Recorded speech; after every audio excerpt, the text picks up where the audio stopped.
Hello dear students, last lecture में हमने पढ़ा था एक्टिवेशन एनर्जी को ज्ञात करने की दो विधियां पढ़ी थी। पहला मेथड कौन सा था बेटा हमारे पास, मैथमेटिकल मेथड, और दूसरा कौन सा था, ग्राफिकल मेथड।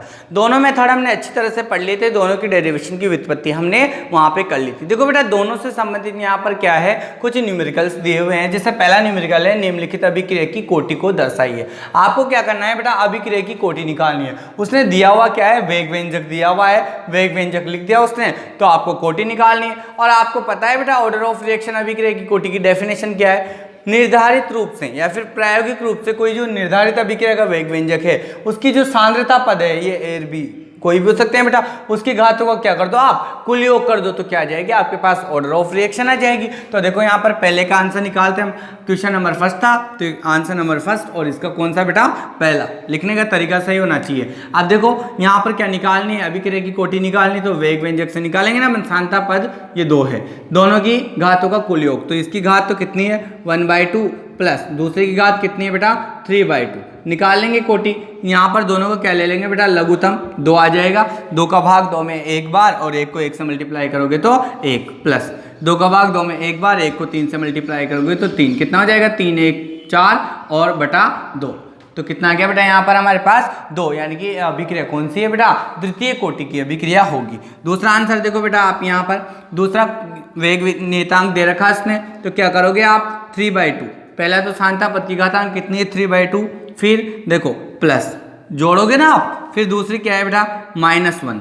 तो देखो प्लस माइनस क्या हो जाएगा बेटा, यहाँ पर माइनस रह जाएगा, और है क्या आप देखो यहाँ पर 1 है। और आपको ये पता है बेटा यहाँ नीचे कुछ नहीं है, जिसका कोई नहीं होता उसका कौन होता है, भगवान। वैसे इसका क्या है यहाँ पर 1 लगा दो, तो क्या हो जाएगा, आगे बढ़ो आप। 2 लघुत्तम ले लेंगे बेटा, 2 का भाग 2 में एक बार और 1 को 3 से मल्टीप्लाई करोगे तो 3, माइनस की जगह माइनस, 1 का भाग 2 में बेटा 2 बार और 2 को 1 से मल्टीप्लाई करोगे तो 2, क्या आ जाएगा बेटा 1/2। तो इस अभिक्रिया की कोटि क्या होगी, 1/2 होगी। क्योंकि आपको बेटा मैंने बताया था कि जो अभिक्रिया की कोटि होती है उसके शून्य मान भी हो सकता है, शून्य भी आ सकता है, 0 कोटि की भी हो सकती है अभिक्रिया। इसके अलावा बेटा पूर्णांक मान भी हो सकते हैं, 1 2 3 4। इसके अलावा मैंने कहा था भिन्नात्मक मान भी संभव होते हैं। तो क्या होता है, ये भिन्नात्मक मान आ गया बेटा यहाँ पर बटे के रूप में। तो ये सब मान क्या होते हैं, अभिक्रिया की कोटि के संभव होते हैं। अब देखो बेटा हमारा दूसरा आंसर है आंसर नंबर 2। इसको बेटा ध्यान से समझना है क्योंकि एग्जाम में पूछे जाते हैं ये क्वेश्चन 1 2 नंबरों में। तो देखो यहाँ पर अभिक्रिया दी हुई है बेटा, अभिक्रिया H2 + I2 रिएक्शन दे दी उसने बेटा। क्या कर रहे हैं, आपस में रिएक्शन करके 2HI का फॉर्मेशन कर रहे हैं बेटा, इसको बना रहे हैं। में 673 केल्विन ताप नहीं दिया इसने, पर केल्विन क्या है बेटा, ताप है। 673 केल्विन ताप पर वेग नियतांक कितना है, इतना दे रखा है बेटा उसने, तथा 773 केल्विन ताप पर इसका मान, यानी कि किसका मान, वेग नियतांक का मान कितना, इतना हो जाता है। यानी कि पहला वेग नियतांक का मान दे दिया, इतने ताप पर तो इतना है, और इतने ताप पर कितना है, इतना है। तो क्या निकालना है बेटा, अभिक्रिया की सक्रियण ऊर्जा, एक्टिवेशन एनर्जी की गणना आपको करनी है। अब आपको मैंने वहां पर एक मैथमेटिकल मेथड पढ़ाया था बेटा। देखो यहां पर हम कहेंगे सक्रियण ऊर्जा की कौन सी थी, इक्वेशन देना बेटा हमें प्राप्त हुई थी समीकरण से। समीकरण आई थी बेटा वहां पर एक, याद करो लॉग, देखो एक समीकरण आई थी बेटा जिससे अपन क्या, मैंने आपको कहा था कि K1 K2 अगर आपके पास हो, T1 T2 हो तो आप सक्रियण ऊर्जा ज्ञात कर सकते हो बेटा। तो उसी की सहायता से हम क्या करेंगे यहाँ पर, सक्रियण ऊर्जा। तो log K2/K1 is equal to क्या था बेटा, EA/2.303 R, यही था बेटा। देखो हर चीज हमें पता होनी चाहिए बेटा, अगर हमें फॉर्मूला ही पता नहीं होगा तो हम सोल्व कैसे कर पाएंगे बेटा, तो वो चीजें हमें ध्यान देनी चाहिए। तो इधर क्या था, T2 - T1 और T1 T2, ये हमारे पास क्या आई थी बेटा, सक्रियण ऊर्जा को ज्ञात करने के लिए समीकरण आई थी। इसमें हम क्या कर देंगे बेटा, वैल्यू रखते जाएंगे और वैल्यू रखते जाएंगे, तो हम क्या कर सकते हैं, सक्रियण ऊर्जा की गणना कर सकते हैं। अब देखो करेंगे बेटा, तो लॉग, अब देखो बेटा K2 की वैल्यू कितनी है यहाँ पर हमारे पास, K2 की वैल्यू देखो यहाँ पर ऊपर K2 है ना, तो देखो 673 केल्विन ताप पर तो वेग नियतांक इतना था, यानी कि K1। फिर 773 केल्विन बाद में बढ़ गया बेटा ताप, तो इस पर वेग नियतांक K2 कितना हो गया, यहाँ पर इतना हो गया। तो K2 की वैल्यू आ गई हमारे पास 7.50 × 10⁻⁻²। यही है बेटा। तो हमने ये वैल्यू लिख दी। इसके बाद देखो यहाँ नीचे क्या है, बटे में k1, तो k1 की वैल्यू देखो पर वेग नियतांक, प्रारंभिक वेग नियतांक k1 हो जाएगा बेटा, कितना है 2.34 इंटू 10⁻³ बराबर। फिर इधर क्या है बेटा EA एक्टिवेशन एनर्जी, नीचे क्या है बेटा 2.303, और आपको R की वैल्यू पता होना चाहिए बेटा। R क्या था, गैस नियतांक था। गैस नियतांक की वैल्यू क्या थी 8.314 जूल प्रति केल्विन प्रति मोल थी। तो यहाँ पर आपको वैल्यू ये पता होनी चाहिए कि R की वैल्यू कितनी होती है बेटा 8.314। ये तो एक फिक्स है, सब जगह वही रखना होता है। तो अपन को K1 K2 उसने दे दिया, दोनों के मान हमने रख दिए। बाकी ये होएगा बेटा, आगे हम सोल्व करेंगे। T1 और T2 की वैल्यू, T2 की वैल्यू कितनी है देखो 673 केल्विन ताप पर वेग नियतांक कितना था, ये T1 हो गया।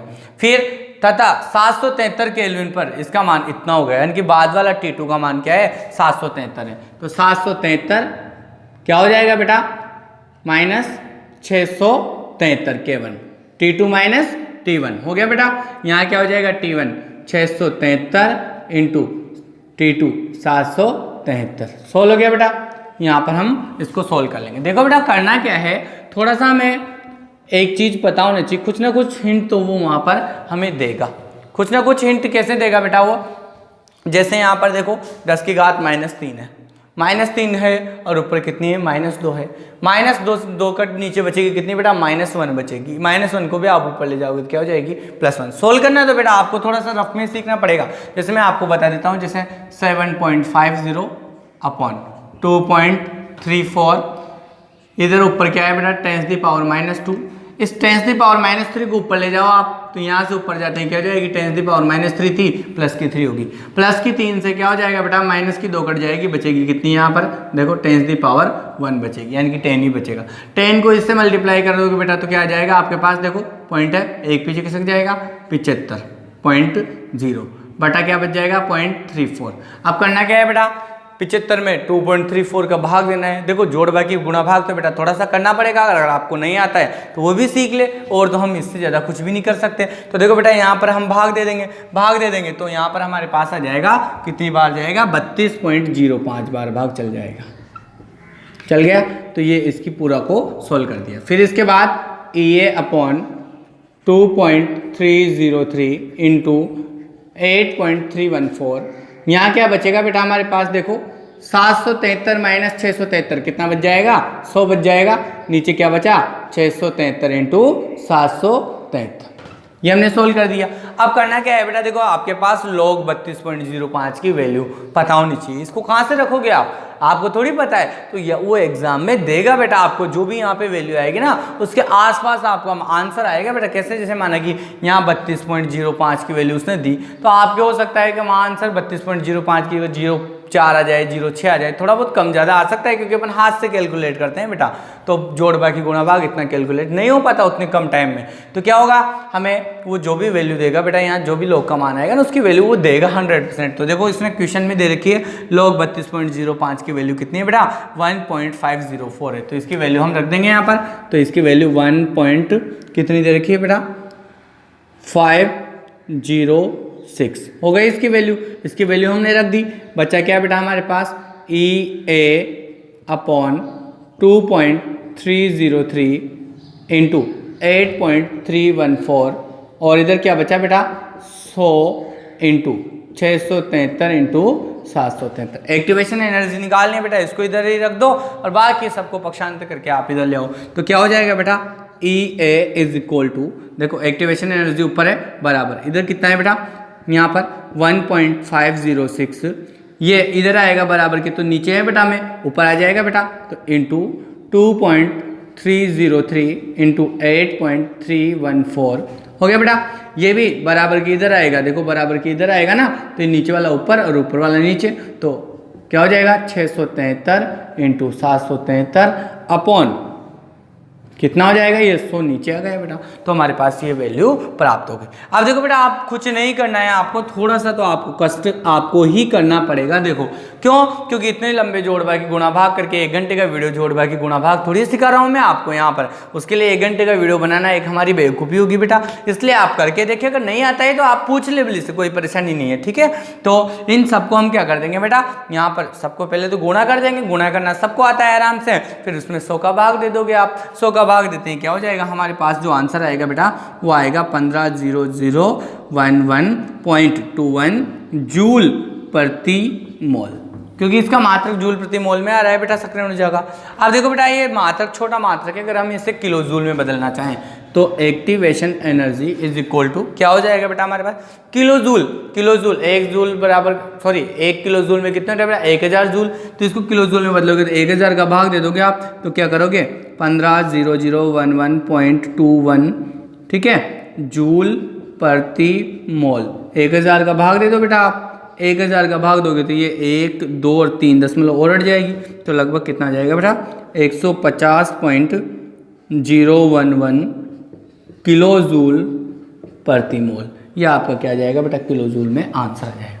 अब जो आपके बेटा आंसर आता है ना कैलकुलेट करने पे, यूनिक एग्जैक्ट 100% वही मिलेगा बुक में, तो सर 150 पॉइंट इतना दे रखा है या 150 की यहाँ पर आ जाए अपने 149 पॉइंट ऊपर आ जाए, तो नहीं। इसमें क्या होता है बेटा, लगभग में आंसर आता है। एग्जैक्ट आंसर तो तभी आ पाता है जब अपन पूरी संख्याओं को, ये 3 संख्याओं को मल्टीप्लाई करते हैं, उसी हिसाब से भाग देते हैं जितने भी अंक होते हैं। जबकि अपन क्या करते हैं बेटा, केमिस्ट्री में जोड़ भाग की गुणा भाग के लिए केवल 2 अंकों को गुणा करते हैं, 3 को जरूरी नहीं है पॉइंट के पीछे वाले को, इसलिए थोड़ा बहुत वेरिएशन हमारे आता है, उसको सही माना जाता है बेटा, क्योंकि एग्जाम में इतना सही टाइम मिलता है हमें, ठीक है। तो ये दोनों हमारे पास क्वेश्चन बेटा। हमारा नेक्स्ट टॉपिक है रासायनिक अभिक्रिया के वेग को प्रभावित करने वाले कारक। हमने रासायनिक अभिक्रिया का वेग पढ़ा है, रेट ऑफ रिएक्शन किसे कहा था हमने, कि किसी भी क्रियाकारक या उत्पाद पदार्थ की जो सांद्रता है उसमें क्या होता है, इकाई समय में परिवर्तन, या फिर हम कहते थे कि इकाई समय में क्रियाकारक या उत्पाद की सांद्रता में जो परिवर्तन की दर होती वही क्या कहलाता था बेटा, रेट ऑफ रिएक्शन, अभिक्रिया का वेग कहलाता था। अब उस अभिक्रिया किस वेग से हो रही है, उस अभिक्रिया के वेग को प्रभावित करने वाले कुछ कारक होते हैं बेटा, जिनसे क्या होता है, इन कारकों की उपस्थिति में कुछ अभिक्रियाएं तीव्र गति से संपन्न हो जाती है और कुछ अभिक्रियाएं धीमी गति से संपन्न हो जाती है। इसमें कुछ कारक में पहला है टेम्परेचर हमारे पास, दूसरा है कंसंट्रेशन, तीसरा है यहाँ पर कैटालिस्ट उत्प्रेरक, फोर्थ है क्रियाकारकों का सतही क्षेत्रफल बेटा, फिफ्थ है दाब का प्रभाव, सिक्स है विकिरणों का प्रभाव और अणुओं की प्रकृति। ये जो 7 कारक मैंने लिखे हैं बेटा, ये क्या करते हैं, रासायनिक अभिक्रिया के वेग को प्रभावित करते हैं। हमें क्या करना है बेटा, वहां पर एक साथ पूरे नहीं पूछे जाते, वहां पे एक एक पूछा जाता है या फिर उसके अंदर से पूछा जाता है डीपली। तो हमें क्या करना है, इनको डीपली समझना है ताकि हमें कोई भी क्वेश्चन अगर आ जाए तो हर एक क्वेश्चन को हम पुटअप कर पाए। पहला पढ़ते हैं बेटा हम ताप का प्रभाव। देखो बेटा, एक चीज आप अच्छी तरह से जानते हो, किसी भी रासायनिक अभिक्रिया में यदि आप ताप बढ़ाओगे तो ताप के प्रभाव में जैसे आप उसको टेम्परेचर दोगे तो जो क्रियाकारक पदार्थ के अणु है वो ऊर्जा को क्या कर लेंगे बेटा, एब्जॉर्व कर लेंगे, ग्रहण कर लेंगे। जब वो ऊर्जा को एब्जॉर्व कर लेंगे, ग्रहण कर लेंगे, तो क्या हो जाएगा, उनके अंदर की गतिज ऊर्जा बढ़ जाएगी, जिससे वो उसमें क्या करेंगे, ज्यादा गति करेंगे। तीव्र गति से गति करने के कारण क्या हो जाएगा बेटा, वो एक दूसरे से ज्यादा टकराएंगे। टकराने के कारण क्या होगा, जितने वो ज्यादा टक्कर होगी उनके मध्य उतनी जल्दी क्या हो जाएगी, वो अभिक्रिया कंप्लीट हो जाएगी, यानी कि अभिक्रिया का वेग बढ़ जाएगा। तो हम कहेंगे बेटा कि यहाँ पर ताप बढ़ाने से क्या होता है, कोई भी रासायनिक अभिक्रिया का यदि हम ताप बढ़ाते हैं तो देखो बेटा, जैसे ही अभिक्रिया का ताप बढ़ाएंगे, अणु क्या कर लेंगे, क्रियाकारक की उस एनर्जी को एब्जॉर्व कर लेंगे, जिससे उस अणु की गतिज ऊर्जा का मान क्या होता है, बढ़ता है। काइनेटिक एनर्जी यानी कि गतिज ऊर्जा बढ़ती है। मैंने आपको शॉर्ट में बता दिया, आपको रटने की जरूरत नहीं है बेटा। देखो ताप का प्रभाव, यदि आप किसी भी रासायनिक अभिक्रिया में क्या करते हो, टेम्परेचर बढ़ाते हो तो क्या होता है, वो क्रियाकारक अणु उसको ग्रहण कर लेते हैं। ग्रहण करने के कारण उन अणुओं की ऊर्जा बढ़ जाती है, यानी कि काइनेटिक एनर्जी गतिज ऊर्जा का मान बढ़ जाता है। यानी कि काइनेटिक एनर्जी गतिज ऊर्जा किसके समानुपाती है, ताप के। ताप बढ़ाने पर गतिज ऊर्जा बढ़ती है। ये चीज तो क्लियर हो गई बेटा। अब देखो हम आगे बढ़ते हैं। अभिक्रिया के वेग पर बेटा यहाँ पर ताप का प्रभाव कैसे होता है, इसको अध्ययन करने वाला सबसे पहला वैज्ञानिक था आर्रेनियस वैज्ञानिक। आर्रेनियस आया था बेटा आपके पहले, तो आर्रेनियस वैज्ञानिक ने कहा और उसने वेग नियतांक के रूप में क्या किया बेटा, इसे यहाँ पर ताप गुणांक के रूप में इसे परिभाषित किया। अब देखो बेटा ताप गुणांक होता क्या है, यहाँ पर माना T डिग्री सेंटीग्रेड पर, T क्या है, टेम्परेचर है, T डिग्री सेंटीग्रेड पर वेग नियतांक। देखो बेटा वेग नियतांक को किससे लिखते हैं अपन, कैसे लिखते हैं ना, रेट कांस्टेंट को वेग नियतांक। कितने ताप पर है? टी डिग्री सेंटीग्रेड ताप पे। तो टी डिग्री सेंटीग्रेड ताप पर जो वेग नियतांक के है उसको के टी लिख देता हूं बेटा मैं, ठीक है, माना कि ये है। फिर बेटा अगर मैं टी डिग्री सेंटीग्रेड प्लस, ध्यान दो बेटा टेम्परेचर को क्या कर रहे हैं अपन, जो टी डिग्री सेंटीग्रेड ताप था उसमें मैं क्या कर दूं बेटा 10 डिग्री सेंटीग्रेड और बढ़ा दूं, यानी कि जो टी टेम्परेचर था टी डिग्री सेंटीग्रेड उस ताप में मैंने 10 डिग्री और बढ़ा, जैसे यहाँ 10 था तो यहाँ क्या कर दिया मैंने बेटा 20 कर दिया, यहाँ 0 था तो यहाँ 10 कर दिया, तो 10 डिग्री सेंटीग्रेड ताप और बढ़ा दो। उस पर अब क्या करो बेटा आप वेग नियतांक निकालो, तो ये वेग नियतांक निकालेंगे। वेग नियतांक तो वही के होता है बेटा, परंतु देखो हमें क्या करना है, यहाँ पर वेग नियतांक तो टी पर निकालना था तो के टी हो गया, और 10 डिग्री सेंटीग्रेड बढ़ा दिया तो के टी, तो क्या हो जाएगा बेटा टी डिग्री सेंटीग्रेड भी हो जाएगा, और 10 बढ़ा रहे हो तो के टी प्लस 10 हो जाएगा यहाँ पर। तो इसका वेग नियतांक कितना है बेटा, के टी प्लस 10 डिग्री सेंटीग्रेड हो जाता है। माने कि अब देखो बेटा हम क्या करते हैं, यहाँ पर ताप गुणांक के रूप में परिभाषित किया, तो ताप गुणांक कहता है ताप गुणांक, यही क्वेश्चन से बेटा पूछा जाता है ज्यादातर एग्जाम में, ठीक है। इस ताप गुणांक का क्या होगा बेटा, यहाँ एक तो ले लूँ मैं के टी प्लस 10 डिग्री सेंटीग्रेड, और एक क्या ले लूँ बेटा के टी ले लूँ, और इनकी जो वैल्यू होती है बेटा हमें 2 से 3 के मध्य प्राप्त होती है। इसका मतलब क्या है यही समझना है आपको, तो समझिए बेटा। देखो सबसे पहले हम कहेंगे किसी भी रासायनिक अभिक्रिया में यदि ताप बढ़ाया जाता है तो क्रियाकारक अणु उस एनर्जी को, ताप को क्या कर लेते हैं, एब्जॉर्ब कर लेते हैं, ग्रहण कर लेते हैं, जिससे उन क्रियाकारक अणुओं के मध्य गतिज ऊर्जा बढ़ जाती है। अर्थात T temperature is directly proportional to kinetic energy, यानी कि गतिज ऊर्जा क्या होता है, समानुपाती। ताप बढ़ाओगे तो अणुओं की गतिज ऊर्जा बढ़ जाएगी। अब देखो बेटा अभिक्रिया पर वेग पर ताप के प्रभाव का अध्ययन करने वाला वैज्ञानिक था आर्रेनियस वैज्ञानिक। आर्रेनियस वैज्ञानिक ने यहाँ पर कहा कि यदि क्या हो, यहाँ पर हम ताप में अंतर कर दें 10 डिग्री सेंटीग्रेड, 10 डिग्री सेंटीग्रेड तापांतर पर, ध्यान देना बेटा गौर से, 10 डिग्री सेंटीग्रेड तापांतर पर, यानी कि टेम्परेचर का अंतर कितना होना चाहिए 10 डिग्री सेंटीग्रेड पर, तापांतर पर अभिक्रिया के जो वेग नियतांकों का अनुपात है। देखो वेग नियतांक तो ये रहा के टी प्लस 10 डिग्री सेंटीग्रेड, ये इस ताप पर वेग नियतांक है, और ये 30 डिग्री सेंटीग्रेड ताप पर वेग नियतांक है, दोनों का अनुपात ही ना बेटा ये। तो देखो कहते हैं आर्रेनियस वैज्ञानिक कि 10 डिग्री सेंटीग्रेड तापांतर पर अभिक्रिया के वेग नियतांकों का अनुपात, तो देखो ये अभिक्रिया का वेग नियतांक हो गया 10 डिग्री ज़्यादा वाला, और ये नॉर्मल वाला 10 डिग्री कम वाला, तो दोनों का जो अनुपात है बेटा वो क्या होता है, यहाँ हमें 2 से 3 के मध्य प्राप्त होता है। इसे हम ताप गुणांक के नाम से जानते हैं। तो अगर आपसे ताप गुणांक की डेफिनेशन पूछे बेटा तो क्लियर होनी चाहिए हमारी क्या, कि 10 डिग्री सेंटीग्रेड तापांतर पर अभिक्रिया के जो वेग नियतांक होते हैं दोनों, उनका अनुपात क्या होता है, हमें 2 से 3 के मध्य प्राप्त होता है। इसे ही ताप गुणांक के नाम से जाना जाता है। इसका मतलब क्या होता है, यानी कि किसी भी रासायनिक अभिक्रिया का आप वेग जो है ना बेटा वो कितना बढ़ाओ, यहाँ पर 10 डिग्री सेंटीग्रेड अगर टेम्परेचर आप बढ़ा दो तो उस अभिक्रिया का वेग क्या होता है 200 से 300 गुना बढ़ जाता है, तीव्रता से वृद्धि हो जाती है। तो ये क्या है, ये ताप गुणांक के रूप में हम परिभाषित कर सकते हैं। ठीक है, ये हो गया हमारा बेटा ताप का प्रभाव। अब ताप के प्रभाव के बाद दूसरा आता है बेटा हमारे पास सांद्रता का प्रभाव।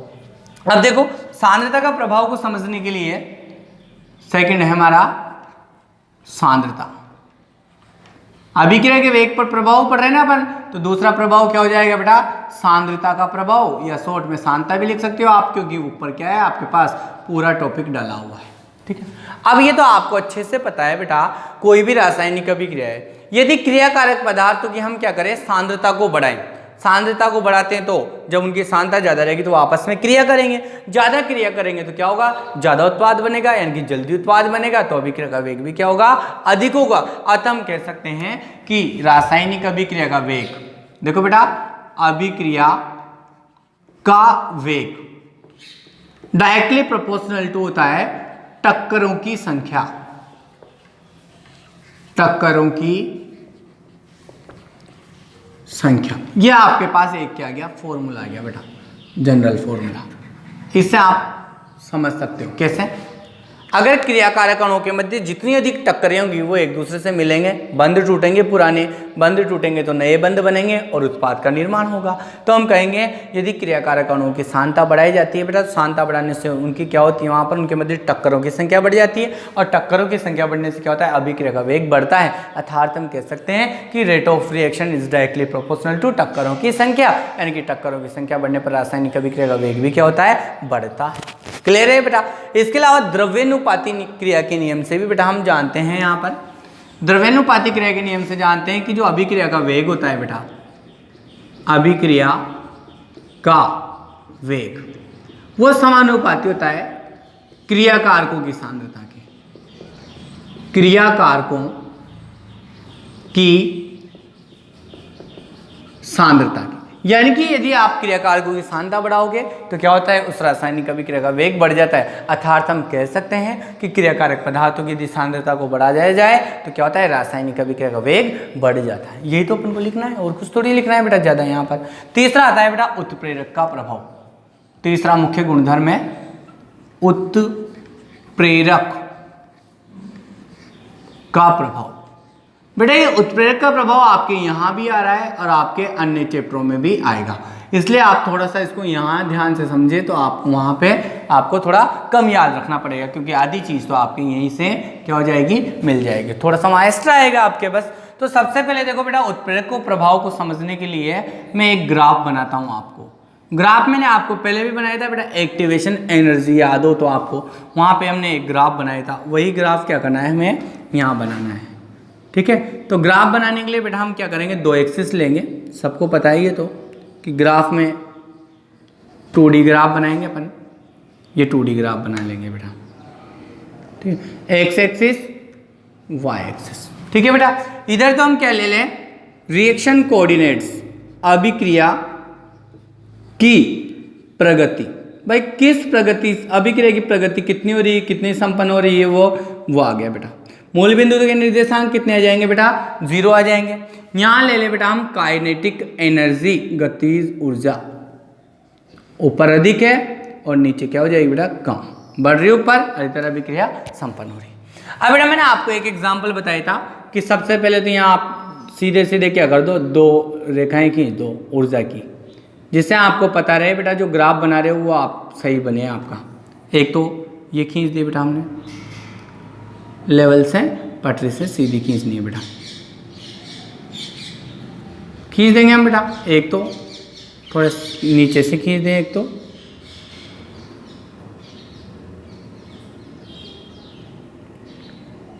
ये बना दी बेटा, एक तो एक ऊपर से बना दी थोड़ी सी,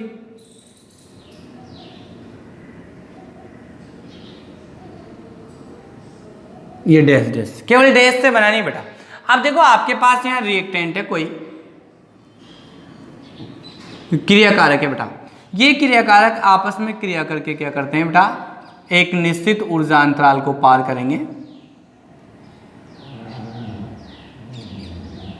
और पार करके बेटा क्या करेंगे, उत्पाद का निर्माण करेंगे।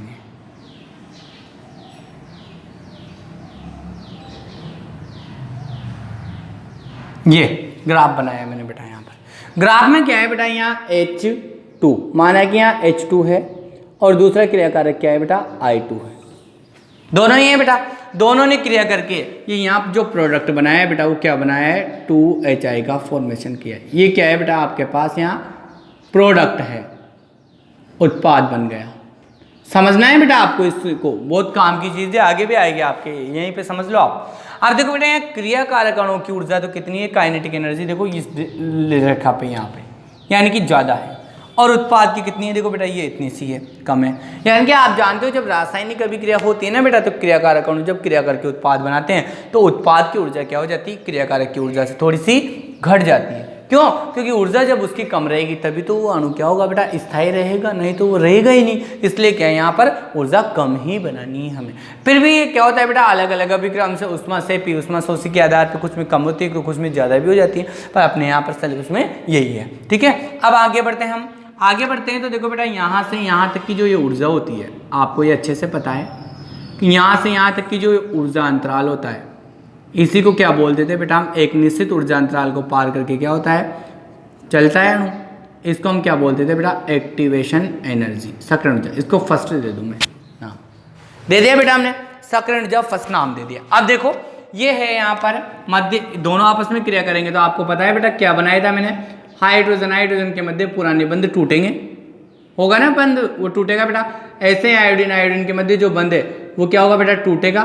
अब यह हाइड्रोजन आयोडीन के मध्य धीरे धीरे बंध बनेगा और ये हाइड्रोजन आयोडीन, तो HI के मध्य तो धीरे धीरे बॉन्ड का फॉर्मेशन होगा बेटा, और H2 और I2 के मध्य बॉन्ड क्या हो जाएगा, धीरे धीरे ब्रेक हो जाएगा, टूट जाएगा। तो ये एक ऐसी अवस्था बनेगी बेटा, मध्यवर्ती अवस्था, ऐसी, इस अवस्था को मध्यवर्ती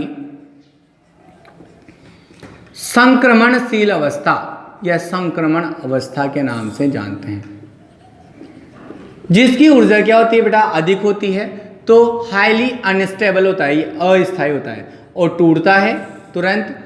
ऊर्जा ज़्यादा है बेटा, देखो यहाँ बहुत ज़्यादा ऊर्जा रहेगी तो स्थायी क्यों रहेगा, वो तो भगा भगा फिरेगा। तो ये क्या होता है, हाईली अनस्टेबल होता है, टूटता है और किसमें, प्रोडक्ट में कन्वर्ट हो जाता है। अब देखो बेटा हमें क्या करना है यहाँ पर, यह अभिक्रिया सामान्य रूप से क्या हो रही है, इतने टेम्परेचर पर संपन्न हो रही है। देखो आप, इसकी सक्रियण ऊर्जा ये है इतनी, ठीक है, इतने टेम्परेचर पर। यदि मैं क्या कर दूं यहाँ, ये तो है बेटा यहाँ पर उत्प्रेरक की अनुपस्थिति में, उत्प्रेरक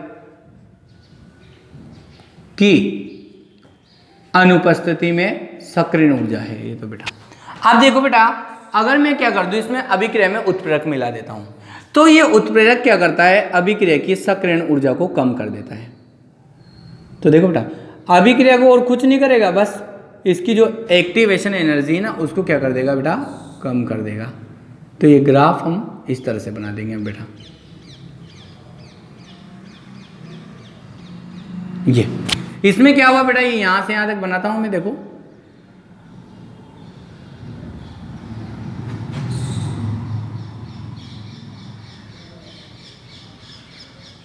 ये यहां से यहां तक, ये EA2 कर देता हूं बेटा मैं, सक्रियण ऊर्जा है। अब देखो बेटा, ये जो ग्राफ आया ना आपके पास सेकंड वाला, ये सेकंड वाला, इसको मैं डार्क कर देता हूं थोड़ा सा, ताकि क्या है बेटा, आपके समझने में आ जाए। समझना है आपको, और कुछ नहीं है, रटना नहीं है, बस समझना है। अगर आप समझोगे और आपने ये ग्राफ बना दिया ना बेटा, तो वो आपके ऐसे ही राइट कर देगा। ये है बेटा दूसरा ग्राफ उत्प्रेरक की अनुपस्थिति में, सॉरी उत्प्रेरक की उपस्थिति में, उत्प्रेरक की उपस्थिति में बना दिया बेटा हमने ग्राफ, सक्रियण ऊर्जा घट गई। तो इससे क्या हुआ बेटा, उत्प्रेरक की अनुपस्थिति में और उत्प्रेरक की उपस्थिति में जो सक्रियण ऊर्जा है उसमें क्या अंतर आया, देखो सक्रियण ऊर्जा फर्स्ट और सेकंड, ये क्या है बेटा, सक्रियण ऊर्जा फर्स्ट ये वाली अधिक है, इतनी है, और दूसरी वाली उत्प्रेरक की उपस्थिति में कितनी है, कम है। तो ये सक्रियण ऊर्जा दूसरी वाली क्या हो जाएगी बेटा, कम हो जाएगी, फर्स्ट वाली अधिक हो जाएगी। यानी कि प्रथम सक्रियण ऊर्जा अधिक है और उत्प्रेरक की उपस्थिति में सक्रियण ऊर्जा का मान क्या है बेटा, कम है। तो ये उत्प्रेरक क्या करते हैं बेटा, सक्रियण ऊर्जा को कम कर देंगे। अब जब कम हो गया तो यहाँ पर जिन अणुओं के पास बेटा इतनी ऊर्जा थी वो तो निकल ही गए, उत्पाद बना लिया, परंतु जिन अणुओं के पास इतनी नहीं थी, इतनी है, वो भी इसको फिर क्या हो जाएगा, कम ऊर्जा होगी ना बेटा, तो इसको आसानी से पार कर जाएंगे और उत्पाद बना लेंगे। यानी कि जो क्रिया करके उत्पाद नहीं बना पा रहे थे वो भी कम ऊर्जा अंतराल होने के कारण इसको पार कर जाते हैं और उत्पाद बना लेते हैं। इनकी अभिक्रिया का वेग बढ़ जाता है, वो जल्दी से क्रिया करके उत्पाद में बदल जाते हैं बेटा। तो हम कहेंगे, अब आप समझिए, ये तो मैंने आपको समझा दिया बेटा। अब जो हमें समझना है रियल लैंग्वेज, सबसे पहली बात तो उत्प्रेरक, कैटालिस्ट हम किसे कहते हैं बेटा, आपको पता है ना ये चीज़ तो, कि उत्प्रेरक वह रासायनिक पदार्थ होता है, किसी रासायनिक अभिक्रिया में जब अपन डालते हैं ना, तो किसी रासायनिक अभिक्रिया में उपस्थित वो बाह्यतम पदार्थ जो अपन ने डाला है वो क्या करते हैं, उस रासायनिक अभिक्रिया के वेग को तो परिवर्तित कर देगा। परिवर्तित कैसे, या तो अभिक्रिया के वेग को बेटा बढ़ाएगा या फिर क्या करेगा, घटाएगा। तो वह रासायनिक पदार्थ जो किसी रासायनिक अभिक्रिया के वेग को तो क्या कर देता है बेटा, परिवर्तित कर देता है, परंतु अभिक्रिया की समाप्ति पर जब अभिक्रिया कंप्लीट हो जाती है बेटा, उत्पाद बन जाता है, स्वयं अपरिवर्तित रूप से प्राप्त होता है, इनकी वैसा का वैसा ही प्राप्त होता है, इसका कोई चेंजेस नहीं होता। वो पदार्थ क्या कहलाता है बेटा, उत्प्रेरक कहलाता है। अब देखो उत्प्रेरक बेटा नॉर्मली दो प्रकार के होते हैं, धनात्मक उत्प्रेरक तो रासायनिक अभिक्रिया के वेग को बढ़ाएंगे और ऋणात्मक उत्प्रेरक रासायनिक अभिक्रिया के वेग को घटाते हैं। कैसे घटाते हैं, धनात्मक उत्प्रेरक जो रहेंगे बेटा वो क्या करते हैं, अभिक्रिया के वेग को बढ़ाते हैं। तो धनात्मक उत्प्रेरक अभिक्रिया की सक्रियण ऊर्जा को क्या कर देते हैं, कम कर देते हैं, जिससे जिनके पास कम ऊर्जा होती है वो अणु भी क्या होते हैं, इस ऊर्जा अंतराल को, कम ऊर्जा अंतराल को पार करके उत्पाद में बदल जाते हैं, तो अभिक्रिया का वेग बढ़ जाता है। परंतु वे अणु यहाँ पर क्या होते हैं बेटा, ऋणात्मक उत्प्रेरक होते हैं। ऋणात्मक उत्प्रेरक क्या करते हैं, अभिक्रिया के वेग को घटाते हैं। क्यों? क्योंकि सक्रियण ऊर्जा जितनी है उससे भी और ज्यादा बढ़ा देंगे। जब ज्यादा बढ़ जाएगी बेटा तो उसको तो फिर पार ही नहीं कर पाएंगे, तो अभिक्रिया क्या होगी, उत्पाद नहीं बनेगा, तो अभिक्रिया का वेग घट जाता है। ठीक है, यहाँ पर एग्जाम्पल ले लिया H2 + I2, दोनों मिलकर क्या कर रहे हैं बेटा, 2HI प्रोडक्ट का फॉर्मेशन कर रहे हैं, मध्यवर्ती अवस्था बन रही है, अस्थायी टूट जाएगा। उत्प्रेरक की अनुपस्थिति में तो सक्रियण ऊर्जा इतनी है, अनुपस्थिति में सक्रियण ऊर्जा घट जाती है, जिससे क्या होता है, उत्प्रेरक की उपस्थिति में सक्रियण ऊर्जा घटने के कारण सभी यहाँ पर पार कर जाते हैं और उत्पाद का निर्माण करते हैं, फलस्वरूप अभिक्रिया का वेग बढ़ जाता है। क्लियर बेटा? 3 हो गए हमारे पास। चौथा समझो यहाँ पर क्रिया कारकों की सतह का क्षेत्रफल। ये तो आप सभी जानते हो बेटा, अगर किसी भी पदार्थ के सतह का क्षेत्रफल बढ़ाते हैं तो उसमें क्या होता है, अभिक्रिया की प्रगति बढ़ जाती है। जैसे आप कोई भी मिश्री वगैरह ले लो या कोई भी पदार्थ ले लो, उसको सीधा आप पानी में घोलो बेटा, आप मिश्री ले लो, मिश्री को सीधा पानी में घोलो, वो अधिक टाइम में घुलेगी बेटा। अब आप क्या करो, उसको चूर्णित कर लो, बारीक कर लो। चूर्णित करने से क्या होता है बेटा, बहुत सारा पदार्थ हो जाता है, सतह का क्षेत्रफल बढ़ जाता है। चूर्णित करके बेटा उसको बढ़िया पीस कर फिर आप पानी में डालो, वो जल्दी घुलेगी ना बेटा। तो वही एक क्रिया कारक पदार्थ के सतह का क्षेत्रफल बढ़ाते हैं हम बेटा, तो क्या होता है, वो वहाँ पर उसकी घुलने की प्रवृत्ति बढ़ गई, यानी कि रासायनिक अभिक्रिया का वेग बढ़ जाता है, उसकी क्रिया करने की क्षमता क्या हो जाती है बेटा, बढ़ जाती है। क्योंकि क्या होता है, जैसे चूर्णित करोगे उसके अणुओं के मध्य क्या होगा, वहाँ पर ज़्यादा टक्कर होगी, फलस्वरूप अभिक्रिया का वेग वहाँ पर ज़्यादा बढ़ जाता है। ये हो गया बेटा सतह क्षेत्रफल। इसलिए पदार्थ को क्या किया जाता है, चूर्णित किया जाता है। आगे देखो बेटा, दाब का प्रभाव, ये भी क्या है आपके बहुत ज़्यादा इंपॉर्टेंट है। जैसे उत्प्रेरक का प्रभाव इंपॉर्टेंट था ना बेटा आपके पास, वैसे क्या है यहाँ पर दाब का प्रभाव भी इंपॉर्टेंट। तो ये 3 चीज़ें आपकी क्या है बेटा, ज़्यादा इंपॉर्टेंट है। दाब का प्रभाव क्या होता है बेटा, इस चीज़ को समझने के लिए सबसे पहली बात तो रासायनिक अभिक्रियाओं पर जो दाब का प्रभाव है ना बेटा, वो केवल गैसीय अभिक्रियाओं पर ही पड़ता है। वो आपसे कहे अगर द्रव जो अभिक्रियाएं होती है जिनमें द्रव पदार्थ होते हैं या ठोस पदार्थ होते हैं, उन पर दाब का प्रभाव नहीं पड़ता है बेटा, क्योंकि उनके अणुओं के मध्य क्या होता है, रिक्त स्थान नगण्य होता है। तो दाब लगाए जाओ आप, जब रिक्त स्थान ही नहीं तो उसमें कोई पदार्थ में फर्क ही नहीं पड़ने वाला, केवल गैस से अभिक्रियाओं पर ही क्या होता है बेटा, दाब का प्रभाव पड़ता है। अब इस प्रभाव को बेटा क्या है, हम 3 केस से समझ सकते हैं। ये अपने क्या है बेटा, पहले भी पढ़े थे। देखो यहाँ पर पहली कंडीशन में बेटा मैं एक रिएक्शन लेता हूँ यहाँ पे आपको एग्जाम्पल के साथ। जैसे N2 गैस है बेटा, प्लस थ्राइस H2 संतुलित भी कर रहा हूँ साथ के साथ बेटा, अभिक्रिया हो रही है। 2NH3 अमोनिया का क्या हो रहा है बेटा, फॉर्मेशन हो रहा है, अमोनिया का निर्माण हो गया, संतुलित कर दी बेटा मैंने। यहाँ ये अभिक्रिया क्या होती है बेटा, अगर आयरन उत्प्रेरक लेते हो ना आप तो तीव्र गति से संपन्न होती है। यहाँ तक तो अपने ठीक है। अब बेटा इस अभिक्रियाओं की विशेषता क्या है, एक अभिक्रिया तो मैंने ये लिख दी, दूसरी अभिक्रिया में लिख देता हूँ यहाँ पर H2 गैस है बेटा, प्लस Cl2, ये भी क्या है बेटा, गैस है। आसानी से अभिक्रिया करेगी, H2 और Cl2 क्या हो जाएगा बेटा, HCl निर्माण करेगी, हाइड्रोजन क्लोरीन मिलकर कितने बनाएंगे, 2, गैसीय अवस्था में बनेगी बेटा, फिर लिक्विड में बदल जाती है ब्लिस। तीसरा एग्जाम्पल लेते हैं बेटा हम यहाँ पर PCl5 का, PCl5 ठीक है, इसका विघटन करा दो बेटा आप। PCl5 का विघटन कराओगे तो PCl3 में टूटता है एक तो, और एक Cl2 में टूटता है बेटा। देखो अब इन अभिक्रियाओं में बेटा हमें क्या करना है, दाब के प्रभाव का अध्ययन करना है। 11th में भी पढ़ा है हमने, बहुत इजी है। देखो सबसे पहली बात तो बेटा अगर क्रियाकारक ज़्यादा रहेगा तो आपको ये पता है ज़्यादा रहेगा तो आपस में ज़्यादा क्रिया करेंगे और क्या होगा, जल्दी से क्रिया करके उत्पाद बनाएंगे, तो अभिक्रिया तीव्र गति से संपन्न होगी। अगर क्रियाकारक पदार्थ कम है और उत्पाद ज़्यादा है तो उत्पाद तो पहले बना हुआ है, क्रियाकारक तो कम है, सांद्रता ही कम है, तो कम पदार्थ धीरे धीरे क्रिया करेगा बेटा वहाँ पर, और क्या होगा वहाँ पर उत्पाद धीरे गति से बनेगा, तो अभिक्रिया धीमी होगी। तो देखो बेटा रासायनिक अभिक्रियाओं पर दाब का प्रभाव केवल गैसीय अभिक्रियाओं पर पड़ता है। हम आगे बढ़ते हैं, पहला एग्जाम्पल जैसे N2 + थ्राइस H2 2NH3 बन गया। इस अभिक्रिया में देखो बेटा क्रियाकारक के मोलों की संख्या, मोल की संख्या को मैं N से लिख दूं बेटा, ध्यान देना शॉर्टकट समझा रहा हूं मैं आपको। N क्या है बेटा, मोलों की संख्या। अब क्रियाकारक की लेनी है तो R कर दूं बेटा, और प्रोडक्ट की लेनी है तो P कर दूं। तो देखो बेटा R का मतलब है रिएक्टेंट, क्रियाकारक के N क्या है, मोलों की संख्या, P का मतलब प्रोडक्ट उत्पाद के N क्या है, मोलों की संख्या। तो क्रियाकारक के मोलों की संख्या, उत्पाद के मोलों की संख्या दोनों लिख दिए बेटा मैंने।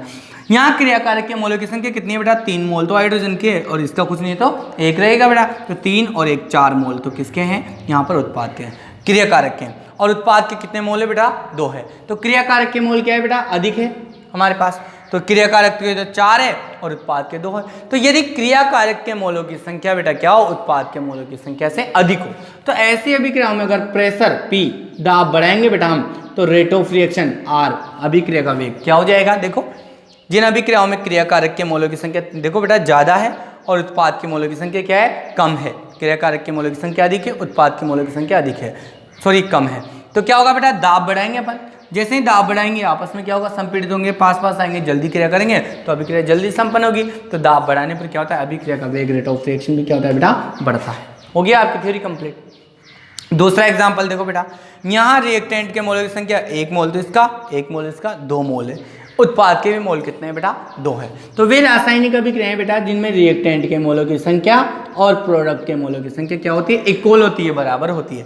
उन अभिक्रियाओं में यदि आप दाब बढ़ाओगे, देखो दाब बढ़ा दिया तो अभिक्रिया के वेग पे क्या प्रभाव पड़ेगा बेटा, दोनों क्रियाकारक भी बराबर है, उत्पाद के मोल भी बराबर है। तो ऐसी अभिक्रियाओं में क्या होता है, दाब कितना भी बढ़ाओ आप बेटा, रासायनिक अभिक्रिया के वेग को कोई प्रभाव नहीं पड़ता। तो रेट ऑफ रिएक्शन अभिक्रिया का वेग क्या होता है, अप्रभावित रहेगा। हो गया बेटा, आपकी जो थ्योरी होती है ना 4 4 5 5 6 6 लाइन की, ऐसे समझ में आ जाती है। दूसरी देखो बेटा, PCl5 है, कितना मोल है, 1 मोल। किस में टूटा, PCl3 और Cl2 दो उत्पाद में टूटा, तो 1 मोल इसका, 1 मोल इसका। तो इसके तो 2 मोल है उत्पाद के, तो और क्रियाकारक के क्या है बेटा, 1 मोल है। तो यदि हम क्रियाकारक के मोलों की संख्या और ये क्या है बेटा, उत्पाद के मोलों की संख्या, यदि उत्पाद के मोलों की संख्या अधिक हो बेटा, ज्यादा हो, किससे, क्रियाकारक के मोलों की संख्या से, तो क्या हो जाएगा, दाब बढ़ाओ बेटा आप, तो रेट ऑफ रिएक्शन अभिक्रिया का वेग, क्रियाकारक तो वैसे ही कम है और उत्पाद ज्यादा है, दाब बढ़ाने पर ये वापस क्रिया करके ये बना लेंगे, यानी कि पश्च अभिक्रिया का वेग तो बढ़ेगा और अग्र अभिक्रिया का वेग ये खत्म ही हो जाएगा बेटा। तो क्या हो जाएगा, कम होगा, तो अभिक्रिया का वेग घटता है। 3 प्रभाव हो गए बेटा। इसके बाद देखो यहाँ पर हमारा आता है विकिरणों का प्रभाव और अणुओं की प्रकृति। देखो विकिरणों का प्रभाव अपन बात करें कि कुछ अभिक्रियाएं ऐसी होती है बेटा जो अंधेरे में तीव्र गति से होती है, कुछ अभिक्रिया ऐसी होती है जो यहाँ पर क्या होती है, यहाँ पर उजाले में तीव्र गति से होती है। तो विकिरण को प्रभाव को समझने के लिए मैं यहीं पे सोल्व कर देता हूँ बेटा इसके 2 एग्जाम्पल। देखो आपको समझना है बस और कुछ नहीं करना है। तो देखो बेटा यहाँ पर H2 प्लस Cl2 की अभिक्रिया है। ये क्या हो रही है बेटा, अगर अंधेरे में कराऊं मैं इसको, अंधेरे मतलब सनलाइट अनुपस्थित रहे अंधेरे में, अगर बेटा इसको मैं अभिक्रिया को अंधेरे में कराता हूं तो बनेगा तो वही क्या बन जाएगा, 2HCl। परंतु बेटा ये क्या होगी, यहाँ पर धीमी गति से होगी। कैसे होगी, धीमी गति से संपन्न होगी। और इसी अभिक्रिया को बेटा यदि मैं क्या करा दूं, सनलाइट सूर्य के प्रकाश में करा दूं, H2 plus Cl2, H new लिख दूं बेटा मैं, सूर्य का प्रकाश। तो सनलाइट की यदि उपस्थिति में कराते हैं बेटा तो बनेगा तो वही क्या, 2HCl। परंतु ये क्या होगा, तीव्र गति से संपन्न होगी, तीव्र और विस्फोट के साथ होगी, विस्फोट के साथ अभिक्रिया क्या होती है बेटा, संपन्न होती है। तो यहाँ पर क्या कह रहे हैं, विकिरणों का प्रभाव पड़ रहा है, यानी कि विकिरणों की उपस्थिति में रासायनिक अभिक्रिया का वेग क्या होता है, कुछ अभिक्रियाओं का वेग बढ़ जाता है बेटा, बहुत तीव्र। अणुओं की प्रवृत्ति, वे देखो अणुओं की प्रवृत्ति की बात करते हैं बेटा। जैसे इसका एग्जाम्पल लेते हैं अपन अणुओं की प्रवृत्ति का, एक O2। तो ऑक्सीजन ऑक्सीजन के मध्य 2 बंध होते हैं, नाइट्रोजन नाइट्रोजन के मध्य क्या होते हैं बेटा, 3 बंध होते हैं, हाइड्रोजन हाइड्रोजन के मध्य 1 बंध होते हैं, क्लोरीन क्लोरीन के मध्य 1 बंध होता है। तो वे अणु बेटा जिनमें क्या होता है, एकल बंध उपस्थित होता है या कम बंध रहते हैं, सरल प्रकृति के अणु होते हैं। तो इनमें क्या होता है, यहाँ पर जल्दी बंध टूट जाएंगे और जल्दी बंध टूट जाएंगे तो क्या होता है बेटा, इनकी अभिक्रिया तीव्र गति से संपन्न होती है, अभिक्रिया का वेग अधिक होता है। परंतु जटिल अणुओं के मध्य होने वाली जो अभिक्रिया है बेटा, जटिल अणु जैसे ये 2-2 3-3 बंध है बेटा, तो आसानी से कम ऊर्जा में नहीं टूटते, नहीं टूटेंगे तो अभिक्रिया कैसे होगी, तो इनके मध्य होने वाली अभिक्रिया क्या होती है बेटा, धीमी गति से होती है, क्योंकि बंध को तोड़ने के लिए हमें ज्यादा ऊर्जा की आवश्यकता होती है। तो देखो बेटा हमारे हो गए यहाँ पर सारे प्रभाव, इनमें से कोई ना कोई एग्जाम में पूछ लिया जाता है। अगर किसी तरह की आपको अगर प्रॉब्लम आए तो आप फिर हमसे डिस्कस कर ले। Thanks for watching.